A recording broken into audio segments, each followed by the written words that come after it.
Greetings to all viewers. This is Professor Ankit Singh. We'll now move to the next geometrical element, that is sight distance. Okay. Let us try to understand what sight distance is. The safe and efficient operation of vehicles on the road depends very much on the visibility of the road ahead of the driver. Thus, the geometric design of the road should be done such that any obstruction on the road length could be visible to the driver from some distance ahead.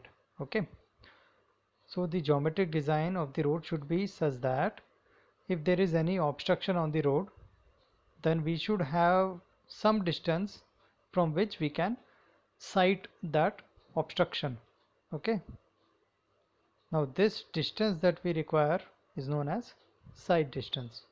Okay, so sight distance available from a point is the actual distance along the road surface over which a driver from a specified height above the carriageway has visibility of stationary or moving objects. Okay, so the sight distance is the actual distance along the road surface. Okay, let us try to understand this with a diagram over here. Okay, now this here is a horizontal curve. Okay, and a driver is inside the car and his eye height is 1.2 meters. Okay, and when he spots or identifies an obstruction, okay, on the road surface, he is at point A and he identified the obstruction at point B. Now the distance along the road surface, that is this curved distance, okay, this is his sight distance. Okay, sorry, the curved distance would be the stopping sight distance and his sight distance would be this. Now we'll try to understand this later on. There are three types of sight distance that we need to consider. Okay, three sight distance situations are considered for design. First one is the stopping sight distance or SSD, or the absolute minimum sight distance. Second one is overtaking sight distance or OSD for safe overtaking operation, and third one is safe sight distance to enter an intersection. The standards for sight distance should satisfy the following three conditions. Okay, so any sight distance, if you need to provide any sight distance, then there are three standards or conditions that we need to satisfy. A driver traveling at a design speed has sufficient sight distance or length of the road visible ahead to stop the vehicle in case of any obstruction on the road without collision. Okay, so when a driver is traveling at design speed on the road surface, then whenever he spots an obstruction or any other moving vehicle which might be dangerous to him, then after spotting that obstruction he should have a minimum distance along the road surface which is visible to him to stop his vehicle and avoid collision. Okay, so this sight distance would be known as SSD or stopping sight distance. Okay, the second condition is driver traveling at the design speed should be able to safely overtake at reasonable intervals. Okay, the slower vehicles without causing obstruction or hazard to the traffic of opposite direction. Okay, now this sight distance is known as overtaking sight distance. When a vehicle is traveling at design speed and there is another vehicle which is in front of him which is moving at a slower speed than the design speed, then this vehicle is required to overtake that vehicle safely. Okay, the distance required for this overtaking operation without causing any obstruction or hazard to the opposite direction traffic is known as overtaking sight distance. Okay, so if this condition is satisfied, then we satisfy the overtaking sight distance condition. Third is driver entering an uncontrolled intersection has sufficient visibility to enable him to take control of his vehicle and to avoid collision with another vehicle. Okay, whenever a driver is entering a uncontrolled intersection, okay, there are no traffic lights, no traffic signals at that intersection, then he should have minimum sufficient visibility to take control of his vehicle. Now this taking control might be to reduce his speed, or to stop the vehicle, or even cross the road. Okay, so this is the third type of condition which is required to be satisfied. Now this condition should be satisfied at intersections. Now let us go ahead with the first type of sight distance, that is stopping sight distance.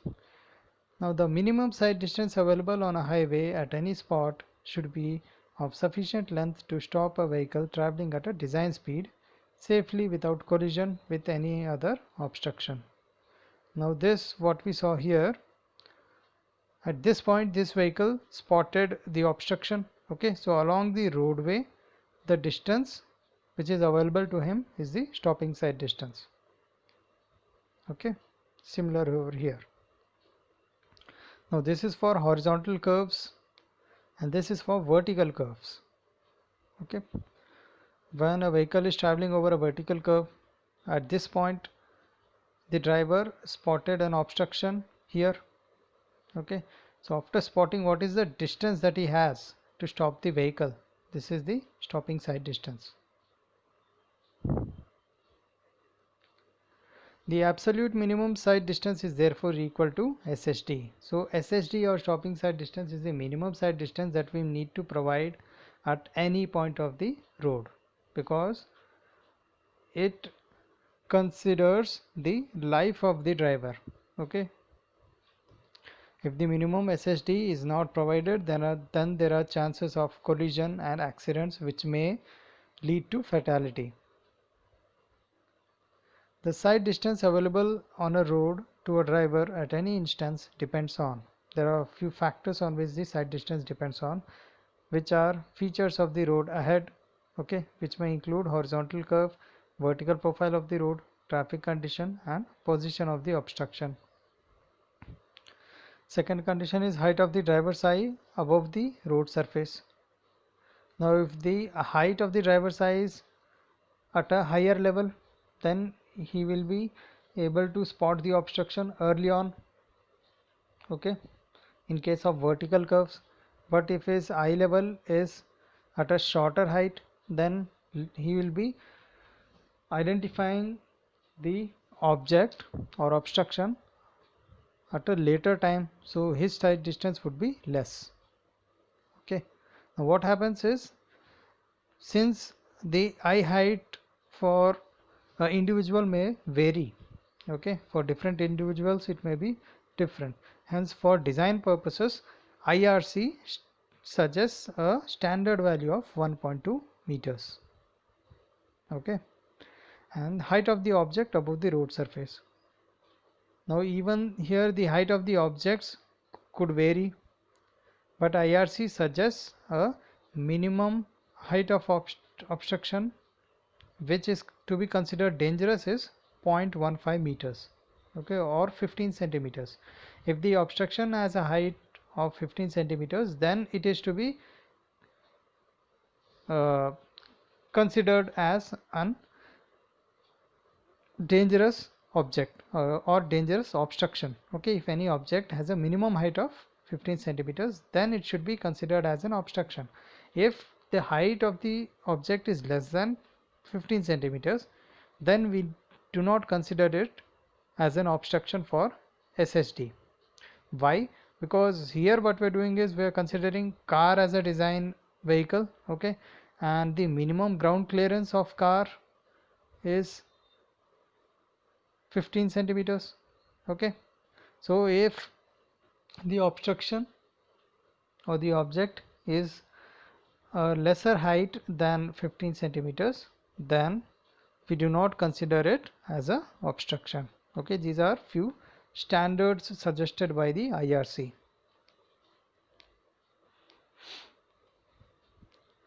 Okay, Now this one is sight distance at intersection. Okay, so a driver at this point inside a car would be able to sight any other obstruction along this line at this road. Okay, and from here these lines are known as line of sights. Next, the computation of sight distance depends on, okay, a few factors are responsible for the computation. Okay, how do we calculate the sight distance? So we consider a few factors, which are reaction time of the driver, speed of the vehicle, efficiency of brakes, frictional resistance between tire and the road, and gradient of the road. First one is reaction time of the driver. Okay, so as we all know, every individual has some reaction time. Okay, for some individuals it might be 2 seconds, for some it might be 4, for some it might be 6 even. Okay, so it depends on the person, it depends on his conditions on, and it also depends on his age. Okay, reaction time of a driver is the time taken from the instant of the object is visible to the driver and to the instant when the brakes are applied. Okay, so when a driver is traveling along a road surface and he spots a obstruction on the road, okay, then he takes some time to analyze the condition and then he applies the brakes. Now this time which he takes to analyze the condition, that is known as reaction time. The total reaction time may be split up into 4 components based on PIEV theory. There is a theory based on which we split up the reaction time and try to explain it in detail. In practice, all these times are usually combined into a total perception reaction time suitable for design purposes as well as for easy measurement. Well, in actual practice, what we do is we have certain standard values that we use for design, but here we'll try to split up the reaction time using PIEV theory. Many of the studies show that the drivers require about 1.5 to 2 seconds under normal conditions. Okay. However, taking into consideration the variability of driver characteristics, a higher value is normally used in design. Okay. So normally it is observed that many of the drivers or most of the drivers have reaction times of about 1.5 seconds to 2 seconds, but for design characteristics we consider for driver characteristics which may be variable, what we do is we take some factor of safety and consider a higher value, therefore IRC suggests a reaction time of 2.5 seconds for SSD. So whenever you design SSD, the reaction time you will consider is standard reaction time that you will consider is 2.5 seconds. The next factor is speed of the vehicle. The speed of the vehicle very much affects the sight distance. Higher the speed, more time it will be required to stop the vehicle. Okay, hence it is evident that as the speed increases, sight distance also increases. Okay, so as the speed increases, the distance of braking will also increase, hence the stopping sight distance will increase. Efficiency of brakes. The efficiency of brakes depends upon the age of the vehicle, vehicle characteristics, etc. If the brake efficiency is 100%, the vehicle will stop at the moment of the brakes are applied. Now this braking efficiency I had already explained during the friction topic. Okay, when I was explaining about friction, see, we don't require 100% efficiency. If the vehicle stops as soon as we apply the brakes, then there are chances of over toppling of the vehicles. Therefore what we do is we design vehicles for a 50% brake efficiency. Also for safe geometric design, we assume that the vehicles have only 50% braking efficiency. Next is frictional resistance between tire and road. Now there should be a minimum frictional resistance between the tire and road so that the vehicle can stop. Okay. The frictional resistance between the tire and the road plays an important role to bring the vehicle to stop. When the frictional resistance is more, the vehicle stops immediately. Thus, site required will be less. No separate provision for brake efficiency is provided while computing the site distance. This is taken into account with the factor of longitudinal friction. Okay, so we consider a standard value for longitudinal friction that is also specified by IRC. IRC has specified the value of longitudinal friction in between 0.35 to 0.4. Okay, the longitudinal friction values vary from 0.35 to 0.4. We have already discussed this in previous topics. Okay, next and the last factor that would govern site distance is gradient of the road. Okay, so if the gradient of the road or the slope of the road is more, then it will affect the site distance. Now how will it affect? Let us see. Gradient of the road also affects the site distance. While climbing up a gradient, the vehicle can stop immediately.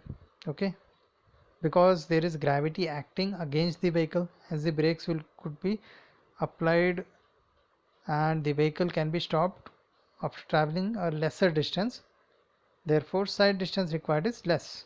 While descending a gradient, gravity also comes into action and more time will be required to stop the vehicle. Okay, when we move downwards in a lower gradient, then the gravity will act against the braking force. Okay, hence the distance required would be more. So site distance required will be more in this case. So next, now using the PIEV theory, what we'll do is we'll split up the reaction time. According to this theory, the total reaction time of the driver is split into 4 parts. Time taken by the driver for perception, intellection, emotion and volition. Okay, now what is perception, what is intellection, emotion and volition? Let us see. So perception, it is the time required for perceiving an object or situation. Okay, so the time taken for identifying the object or the situation. Okay, just as soon as the driver spots the object, that time is known as perception.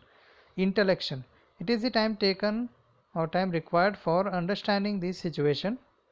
It is also the time required for comparing different thoughts, regrouping and registering new sensations. Okay, so the perception is taken care by the eyes in this case. Okay, and then through the nerve cells these signals are sent to the brain where the intellection takes place. Intellection is analyzing that condition. Okay, then the third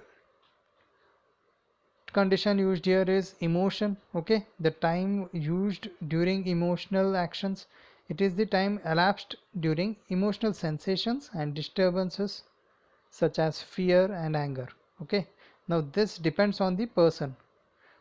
A few person might get scared of a condition when there is a sudden object in front of them or some other dangerous condition, or some people might get angry over that situation. Okay, so this depends on the personal. And the fourth stage is the volition stage, in which it is the time taken for the final action. Okay, so we split up the reaction time into 4 stages: perception, intellection, emotion and volition. Perception is the time taken to perceive or identify the object. Intellection is the time taken for analysis of the situation, and emotion is the time elapsed when the person reacts emotionally.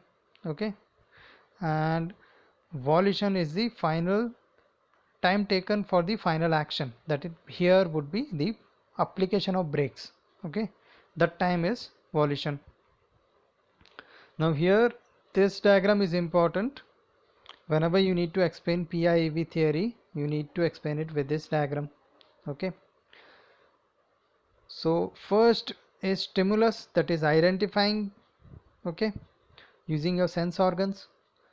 Then comes P, that is perception. Then I and E, that is intellection and emotion that happens in the brain. Then V, that is volition.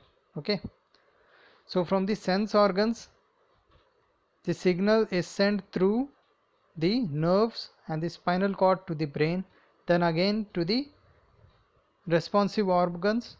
Okay, and we get the final response. Now in this stage, the time elapsed is known as the reaction time.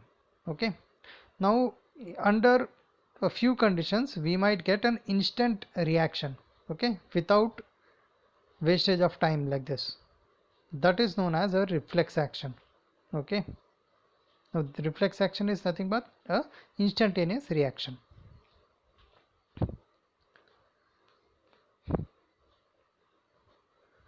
Now we will go to analysis of stopping distance. Okay, so let us try to understand how we calculate the stopping distance. The stopping distance of a vehicle is the sum of the distance traveled by the vehicle during the total reaction time, that is known as the lag distance. Okay, at the time okay, during the total reaction time the vehicle is still traveling. Okay, so some distance is still being covered. That distance is known as the lag distance. And the distance traveled by the vehicle after application of the brakes to a dead stop position, which is known as braking distance. So the stopping distance would be a sum of lag distance and braking distance. So here stopping distance equal to lag distance plus braking distance.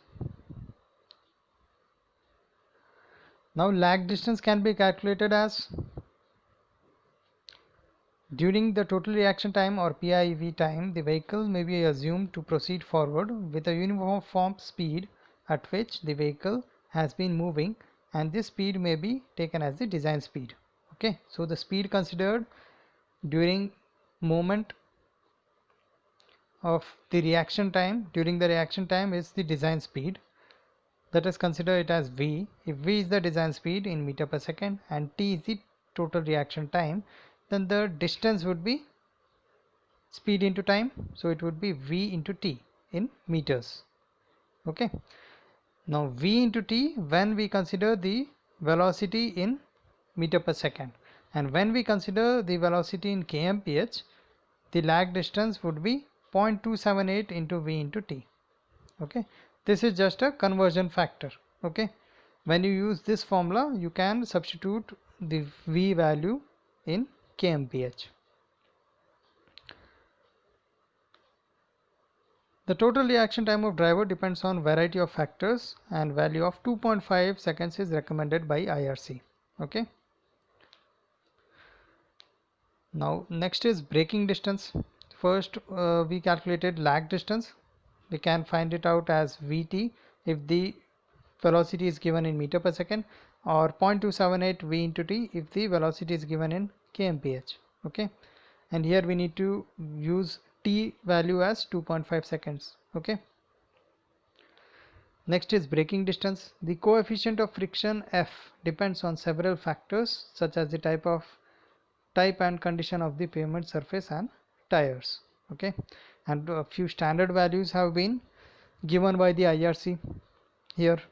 Now these longitudinal friction values vary from 0.4 to 0.35. Now these depend on the speed. Okay, now since the design speed would be given in the question, you need to remember this table. Okay, for a speed of 20 to 30, F value is 0.4, and for 40, 0.38, 50 it is 0.37, and for any intermediate value what you can do is you can either interpolate, okay, or you can consider the lesser friction value. Okay, so as that your design is safe, but it is better that you interpolate the values. Okay, for 60 it is 0.36, for 65 0.36, for 80 kmph it is 0.35, and for 100 it is 0.35. Okay, now assuming a level road, the braking distance may be obtained by equating the work done in stopping the vehicle and the kinetic energy. Okay, so we can equate the work done in stopping the vehicle and to the kinetic energy of the vehicle, okay, in order to get the braking distance. So if F is the maximum frictional force developed and the braking distance is L, then the work done against friction force in stopping the vehicle is F into L. Okay, so F is the maximum frictional force and the distance is L, then the work done would be distance into force. Okay, so force is F and distance is L. Now this maximum frictional force can be split up into coefficient of friction into the weight of the vehicle.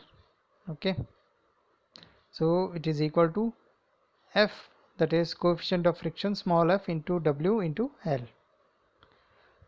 where W is the total weight of the vehicle.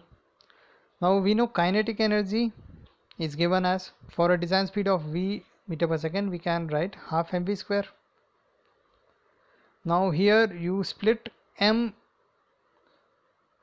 as W by G. Okay, so mass is equal to weight by gravity. Okay, then WV square by 2G. Now we equate this force to the kinetic energy, therefore small f into WL is equal to WV square by 2G. Here cancelling W on both sides, what we get is L is equal to V square by 2GF. Now what is this L? This is the braking distance. So when the velocity is given in meter per second, the braking distance formula can be given as L equal to V square by 2GF, where G is 9.8 meter per second square. Therefore we know that stopping distance is the sum of lag distance and braking distance. Therefore SD would be equal to Vt plus V square by 2GF. Now this is the formula that we'll be using when the V is given in meter per second, and this one will be using when the V is given in kmph. Okay, so SD is equal to 0.278 Vt plus V square by 2GF. Now how V square by 254F. How did we get this 254F? We just substituted the value of G. Okay, and then converted the velocity value from meter per second to kmph. Okay, so this formula will be used when the velocity in the question is given in kmph. Now these equations are for stopping distance at level. Okay, when the road is level we need to use these equations, and when the road has some slope, okay, or gradient, then we need to use these equations. In that case stopping side distance would be equal to Vt plus V square by 2G. This would be same. Okay, up to 2G it is the same, but later on you need to add gradient value to F. Okay, so in the bracket F plus or minus 0.01 into N. Okay, this would be plus in case of positive gradient and it will be minus in the case of negative gradient. Okay, so this formula will be used when velocity is given in meter per second, and this formula will be used when velocity is given in kmph. Okay, so now we'll discuss overtaking side distance in my next lecture. Thank you.